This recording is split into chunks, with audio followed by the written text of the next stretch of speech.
What's going on, everybody? It's Greg Peters with the Car Passion channel, and today's video did not exactly turn out how I was expecting it to. I just wanted to take out the red Miata for some driving footage, do some pulls, get that boost by gear dialed in that I've been talking about, which is a major factor in getting a 500 horsepower Miata to be streetable and drivable and manageable and enjoyable, which I did get that dialed in. Of course, I brought my Dragy with me to try to break some of my old acceleration records, and I did break one of them, which I'll show you in this video, and then something happened. So anyways, let's just jump into the video.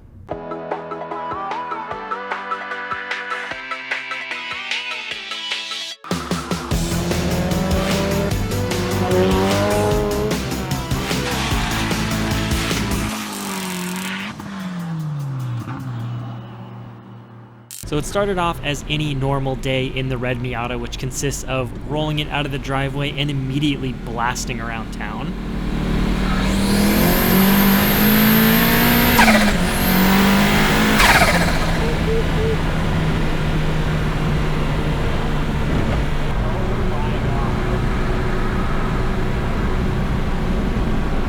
And this is one of the first times that I took the car out for an extended drive since the big dyno day. And I really just went out to do a couple pulls, try to get the boost by gear dialed in, and enjoy the car. But I decided to throw a couple GoPros on just in case I captured anything cool for you guys.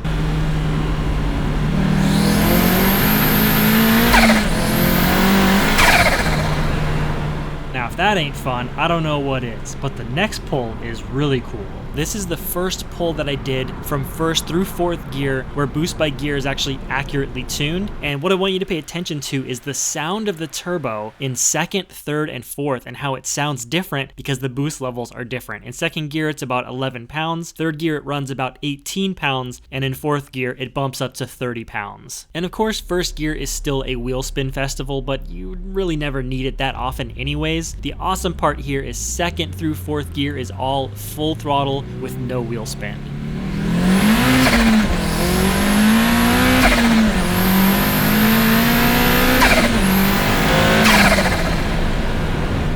Let me play that clip back one more time.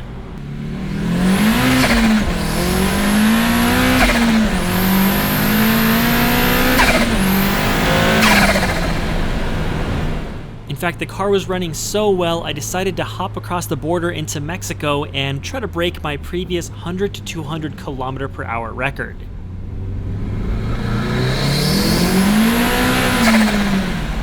Now, for those of you familiar with the channel, you know exactly what I'm talking about here, but in case you don't, I'll link a video down below where I talk about that stuff a little bit more in depth.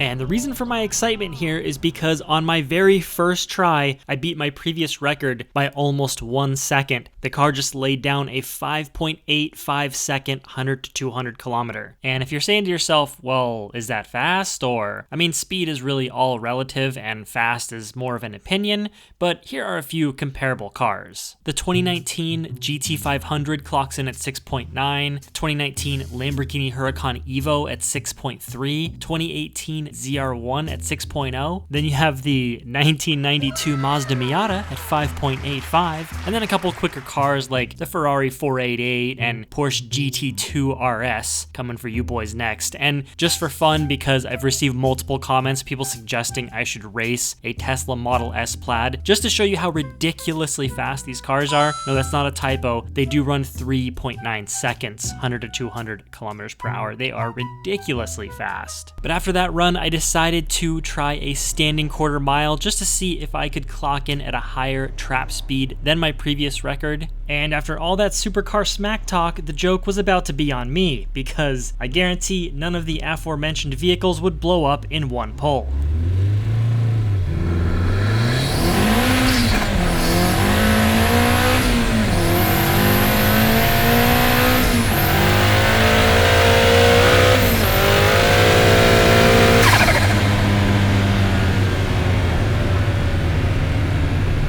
I did let out early because I felt the clutch slipping, and when I got up to the stop sign, I knew something was up.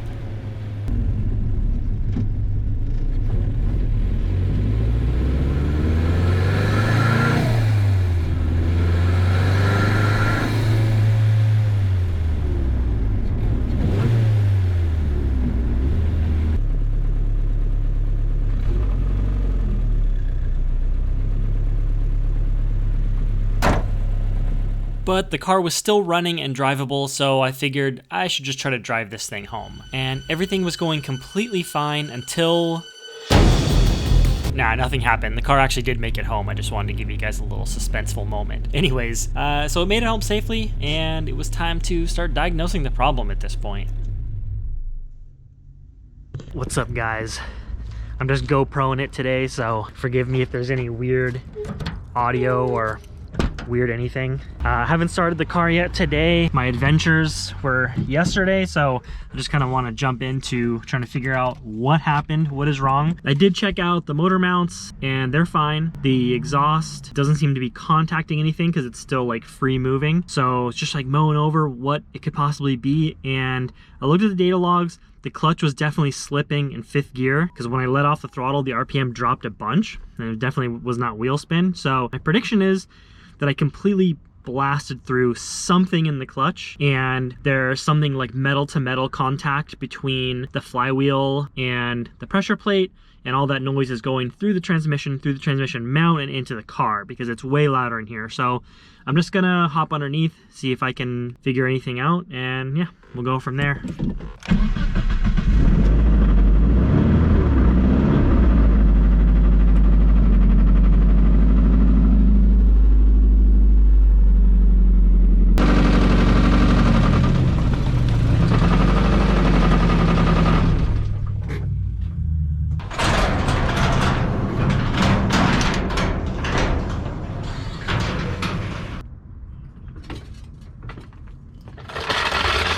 This thing is so loud from the inside and the outside. There's no way there's not going to be something blatantly obvious wrong, right?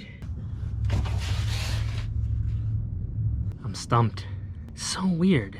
Obviously I can't see the condition of the clutch from the outside of the transmission, so it could still be that I just completely obliterated it, but the car is very loud. Like, it sounds like the exhaust just broke off, and I can't find a single thing wrong anywhere. Not even a blown out gasket or anything, but this is like more than what a blown out gasket would sound like. If I burnt up an exhaust valve, that might make the exhaust way louder, but it's not like missing a cylinder while it's cranking.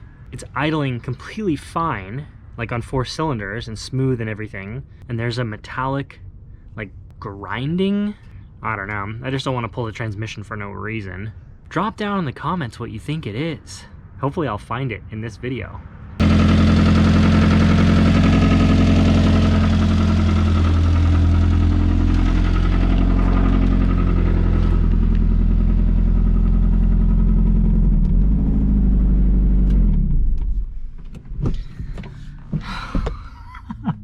I mean, it sounds like it has rod knock, which is fully a possibility. And the oil, I just looked at the oil, like off the dipstick at least, and looks normal. I guess I should drain it and see if it's full of glitter. There's a little like rod bearing test I can do. That's what I'll do. I'll show you guys how to test your rod bearings.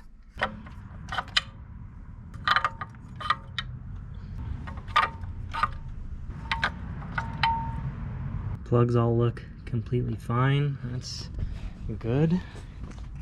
Put a ratchet on your crank bolt, put a long extension into whatever cylinder you're checking, and you're going to turn the engine, keep going. You'll see it hit a top, and then once it starts to go down, put your hand on the top and you're going to firmly push it down and see if you feel it click. Okay, nothing there, thank God. So if you want to check it again, you can just back it up where that extension's coming up again, and then I'm going to turn the engine clockwise until it starts to drop. Okay, you can see it drop. So what you're doing is you're turning the crankshaft until the crankshaft is actually pulling on the piston. So the piston is going to have some resistance in the cylinder. The crankshaft is pulling it downwards, and what that's going to do is if your rod bearing is like obliterated, how do I explain it? There's going to be basically a small gap between the crankshaft and the rod where the bearing should be. But if there's not much bearing left, there's going to be a gap. So you want the crankshaft to be pulling down on the piston. And then if you feel a click or a little movement, I mean, it's going to be tiny, but you'll feel it. That's how much play there is in the rod bearing, or where there used to be a rod bearing. So it's kind of hard to explain, but hopefully that makes sense. And also just make sure the engine is turning over freely. Doesn't seem to be any major problem with the rotating assembly, I don't think. Okay, I'm feeling better by the moment. Every check I do to the actual engine, honestly, the transmission, the clutch, the diff, whatever, I'd be okay if there was some sort of failure problem with those things, even though that's really what I've had the most trouble with. But I'd rather have that trouble than have trouble with the engine or have to rebuild the entire engine, because that's just a lot of work and money, and it's like, is it going to be worth it to rebuild the same exact thing that I already have? I don't know. Anyways, let's keep digging. So now I'm busting out the scope cam, and I'm going to put this down into each one of the cylinders and see if I see anything funky. I'll go ahead and list this thing down below in the description. This thing is flipping awesome. I've solved many problems with it. Let's see how this baby looks. We're gonna go right through the spark plug hole, and you can see what we're doing here. Okay, we can give it a little spin around. Oh my god, or maybe I can't. Maybe this is hard to do with one hand. But anyways, I can check to see if there's a hole melted in one of these bad boys.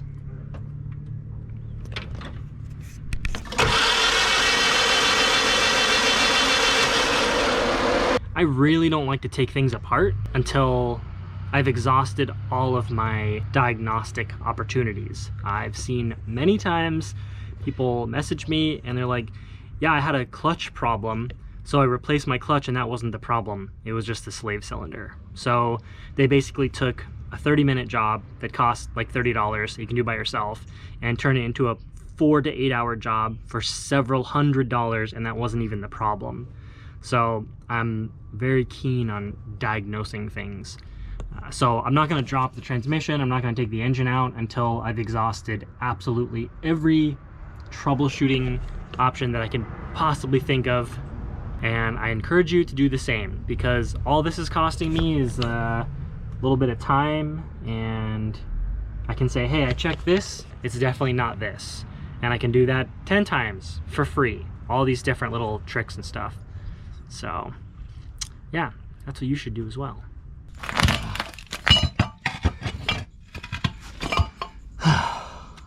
I hate this. Anyways, throwout bearing is good. Let's take a look at the clutch, shall we? I don't see anything wrong yet. I did not find a single thing wrong with the clutch. The hub, the whole disc, all the pads are fully intact. It's actually got a good amount of life left in it. No broken springs. Pressure plate fully intact. Not a crack, nothing broken. All the straps are in place. Usually if you break a strap, which is one of these guys right here, you'll experience a pretty bad vibration as soon as it breaks, because this is what keeps this friction plate, or whatever it's called, connected to the pressure plate cover, or I don't know what they're exactly called, but you get the idea. So this keeps it centered, and you can see a good quality clutch is going to have triple straps like that. So ACT, obviously a very solid unit. Cheap clutches like eBay clutches and stuff, they'll have single straps right here, and those things can break pretty easy if you're shifting hard, because those hold all the torque that your engine is putting out. You know, it's the only thing connecting this cover from the plate here. So you want them nice and beefy, and that is all intact. Now what I did notice that was super weird is the pivot ball for the clutch fork. I was like, what the heck, where is it? It's actually in the fork right here, and that's where it comes through. And I don't know if it's press fit or if something broke off there, but this was like totally just chilling in here. Possible issue like the tiniest possibility that that is the problem. Not likely, but who the heck knows at this point. This also could have just come out as I dropped the trans, so I'm not sure on that either.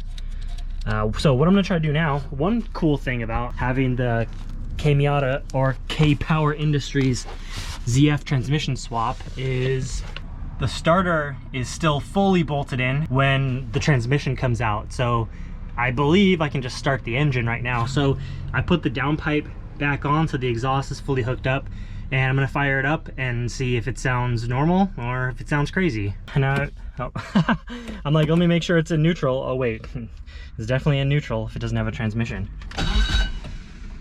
Whoa, it sounds weird.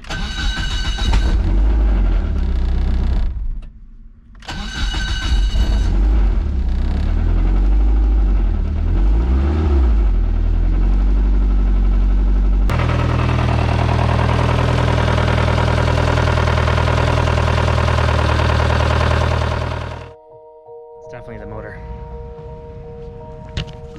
That is very unfortunate. Like the most unfortunate thing I could possibly think of. Guess I could pull the valve cover off and see if it spit a shim out. I kind of doubt that that's the case. Like the timing belt is loose, and I'll put one of my Instagram posts on screen right now. It's like 30 seconds. That kind of shows you the sound difference between a loose timing belt and a tight timing belt.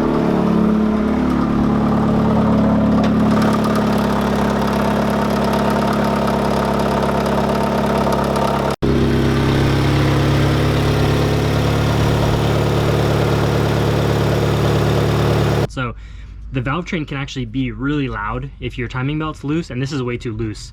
So I'm gonna tighten up the timing belt. I don't know, I'm just kind of grasping at straws, just praying that it's not the bottom end. But yeah, so I'm gonna get this thing tightened up, check timing, and then I guess I'll put it back together and fire it up and see if it sounds any different. And just so I don't have to do 5 times more work than necessary, I'm gonna do what I call the cheater method, which is just sticking the 14 down on the timing belt tensioner and loosening it. To tension the belt like the way I just did, I loosened the tensioner, cranked the engine until the belt was tight both underneath the exhaust cam and between the cams, which means the slop in the belt is going to be over on this side. And then I just pushed that roller with my finger to put a decent amount of tension on it, crank that 14 down, and now I'm going to rotate the engine little by little, make sure that that belt is not getting loose at any point. I also visually checked to make sure all of the shims are in place, because it is possible if you have shim over bucket like I do, aka the factory setup, not a shim under bucket conversion, that you can launch one of those shims out and that would make some god-awful noise. Usually that's going to be associated with revving high, but I suppose if you run a ton of boost or if you don't have enough valve spring, that could happen. But luckily, all of those are still in place. Now when they ask, did you try taking it apart and putting it back together again? I can say yes. Yes, I did do that. How crazy would it be if it was just the timing belt the whole time? I really doubt it, but I mean, it's worth a shot. Whoa, whoa, whoa, whoa, whoa. Definitely not.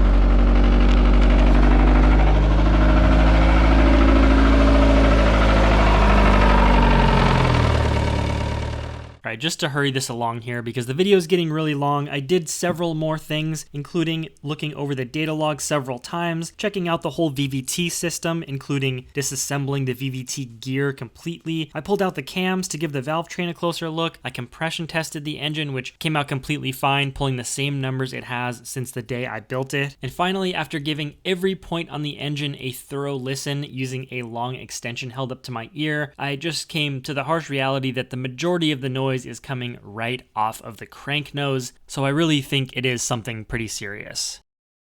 So as I said before, I was never really going to be that surprised if something major did happen to that engine. It's got almost 15,000 miles on it now, and very hard miles. Obviously the thing has cranked out a ton of power for its entire lifespan, and it's the first engine I've ever built and put into a car. But a little saddening, of course, no matter how long it would have lasted. But anyways, Drop down below in the comments what you think it might be. I know it sounds pretty bad, but it doesn't really have the same characteristics as most of the Rodnock engines I've heard, so I really don't think it's just like it lost a single rod bearing or something like that. I'm really hoping to be able to diagnose it while the engine is still in the car, because really my biggest fear at this point is pulling the engine out, disassembling it, and not finding a problem. Because what do I do at that point? Just put new bearings in it, put it back in the car, and hope that the problem's gone? Anyways, thank you for watching this video. I hope you did at least enjoy the pulls and maybe learn something from my diagnostic process.